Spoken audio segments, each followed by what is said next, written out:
On va parler maintenant analyse technique avec Romain Daubry, membre de la cellule Info d'Experts de Bourse Direct. Bonjour Romain. Bonjour Stéphane, bonjour à tous. Avant de parler des indices boursiers, j'aimerais qu'on parle de l'or justement. On avait cette discussion à l'instant. D'un point de vue technique, quels sont les prochains niveaux à surveiller ? Alors, on vient de toucher des cibles graphiques à court terme, donc probablement une phase de pause. Alexandre l'expliquait très bien à l'instant. On a formé un pullback, c'est-à-dire qu'on a débordé des niveaux importants, la zone 1692, 1772, sur laquelle on bloquait depuis plusieurs années, et on est allé chercher une première cible graphique, 1978 $ l'once. Et pour moi, on avait une extension possible à 2027, on l'a largement franchi. Donc, dans l'immédiat et instantanément, on va probablement faire une pause, mais peut-être pas très longtemps effectivement, puisque le marché est assez dynamique de ce côté-là. Alors ensuite, on peut faire des projections à plus ou moins long terme pour aller chercher des extensions de taille équivalente aux mouvements qu'on a connus précédemment. Donc, c'est-à-dire des mouvements de taille équivalente, donc en gros de 100 à 150 points au-delà des niveaux actuels. Donc, si c'est 2027, on peut aller chercher aux alentours des 2200 $ l'once dans les semaines qui viennent, pourquoi pas. Ce qu'on remarque quand même de ce côté-là, c'est que la position ouverte nette spéculative qui avait beaucoup progressé, celle qui est déclarée toutes les semaines, stagne depuis quelques jours aussi. Donc ça conforte cette idée de consolidation un peu et de moins de soutien et moins d'intérêt dans l'immédiat. Mais des achats sur repli et pourquoi pas au-delà de 1828 $ l'once, ça peut continuer à être un petit peu volatile. D'autant plus qu'il y a des éléments qui se produisent à la faveur des marchés d'actions pour l'instant, des choses qui se détendent un petit peu et donc peut-être un petit peu de prise de bénéfice sur un mouvement qui a été très très très puissant sur l'or récemment. Si on regarde sur les indices boursiers, le CAC est en recul aujourd'hui, mais on venait d'aligner 4 séances de hausse et surtout on est repassé au-dessus des 5000 points et pour arriver à ce niveau-là, on a franchi un certain nombre de niveaux. Oui, tout à fait. En fait, on a une structure qui est intéressante sur l'indice parisien. On constate que, alors il y a une structure graphique, mais il y a la façon dont le marché s'est construit. Ce qu'on remarque, c'est qu'entre 4500 et 4750 points, il y a eu de l'intérêt. Ça a mis beaucoup de temps. Ça s'est construit avant mai dernier, entre mars et mai. Et là, ça a été assez solide, avec de l'intérêt, des dossiers, du volume, etc. Et puis tout ce qui s'est construit au-dessus, c'était un petit peu plus faible, mais à chaque fois qu'on revenait dans la zone 4750, 4800, alors les niveaux exacts sur le contrat à terme sur l'indice CAC 40, c'est 4754. Et la zone, moi j'ai appelé d'alerte de moyen terme, qu'on a testé quelques jours, mais qu'on a réintégré finalement, c'est 4821, 4861 points. C'est 4827, 4861 points. Cette zone-là, c'était une zone d'alerte et on a réussi à aller la tester un peu. On joue un peu à se faire peur. C'est un marché qui est assez technique, c'est un marché de contre-pied. Et on a réussi à repasser au-dessus récemment, toujours avec un petit peu d'intérêt, un peu plus de volume. On le voit, le volume de mardi dernier sur l'indice parisien était un peu supérieur au volume des jours précédents, plus de 3,5 milliards. C'est mieux que ce qu'on constate habituellement au mois d'août et c'est mieux que ce qu'on constate dans les séances actuelles. Donc, il y a une structure qui est plutôt favorable, qui est plutôt positive sur l'indice parisien et on a réintégré et on a réussi à défendre surtout un niveau important qui est le bas du canal haussier de long terme au sein duquel l'indice CAC 40 avait évolué de 2009 à 2020.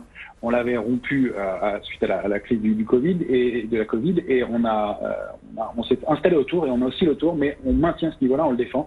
Il se situe pour la semaine en cours autour des 4900 points. Donc on réussit à réintégrer ce niveau-là. Et puis à moyen terme, ce qu'on est en train de travailler, c'est intéressant, c'est un canal haussier qui est très bien dessiné sur le contrat à terme sur l'indice CAC 40, sur le futur CAC 40, qui est en place depuis fin mai. On l'a rompu le 30 juillet dernier et on est resté 15 jours en dessous, ce qui est beaucoup. Et là, on est en train de se bagarrer autour du bas de ce canal à nouveau. C'est un petit canal haussier et on est en train de se réinstaller à l'intérieur. Et puis encore à plus court terme, ça depuis quelques séances, on a créé une petite figure de retournement haussière en épaule, tête, épaule inversée. Les chartistes reconnaîtront bien la figure. Elle est bien visible sur le futur CAC 40 en journalier.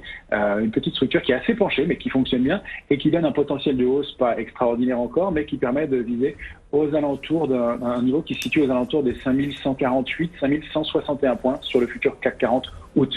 Donc il y a une structure qui est haussière, un marché qui est haussier. Alors tous les mouvements se font en dents de scie, on le voit, on avance d'un tiers, on avance d'une unité, on recule de 2 tiers à peu près, c'est à peu près le tarif en ce moment. Beaucoup de contre-pieds, on fait douter les investisseurs, mais ce qu'on constate, c'est que systématiquement, ces niveaux sont défendus. Et ce niveau de 4754 points qu'on avait bien travaillé à la fin du mois de juin dernier, on est allé le retester. Et une fois encore, il y a eu de l'intérêt, des investisseurs qui reviennent et qui laissent le marché descendre et qui viennent travailler sur ces niveaux-là. Alors ça se traduit très bien du côté de la position ouverte sur les futurs CAC 40. Vous savez que le futur CAC 40 a une position ouverte globale qui peut évoluer, qui est pas un marché fermé, un chiffre fermé, et qui augmente selon l'intérêt. Or, dans les derniers mouvements de hausse, on a constaté un petit peu plus d'intérêt, une petite accélération haussière. Alors, pas énormément, mais 8 000 contrats futurs créés sur une position nette qui est aux alentours des 240 000 contrats actuellement. Alors, ce qui est favorable et qui laisse à penser qu'il y a un petit potentiel de hausse encore à venir et qu'on peut peut-être essayer d'aller déborder cette zone technique majeure entre 5148 et 5161 points, c'est que il y a encore beaucoup de place. Si on compare les mois d'août précédents et la position verte globale, on est à peu près 25% inférieur sur la position verte au mois d'août précédent, mois d'août 2019 ou mois d'août 2018. Il y avait encore un mois d'août 2018, c'est carrément 50% de position verte en plus. On voit ce que ça avait donné, il y avait des risques. Donc là, il y a du cash, il y a des disponibilités, et puis les portefeuilles sont couverts. Il y a toujours un très important niveau de couverture, donc on avance là avec des volumes qui ne sont pas extraordinaires sur l'indice parisien, mais on a toujours de la place à la hausse et du cash, et on voit que les investisseurs achètent sur repli. Et puis il y a cet élément dont vous parliez de rotation sectorielle, je ne sais pas, mais en tout cas, de regain d'intérêt pour des secteurs en retard. Alors à mon avis, il va y avoir beaucoup de tri à faire là-dedans, mais le secteur automobile me paraît intéressant.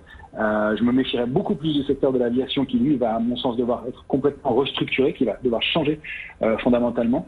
Le secteur automobile aussi, mais pas pour les mêmes raisons et pour des raisons qui étaient anticipées précédemment et qui pourraient bénéficier justement d'une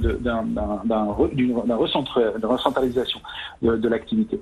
Le secteur du tourisme, pourquoi pas à titre spéculatif ou à moyen long terme, mais je suis un peu plus circonspect sur celui-là.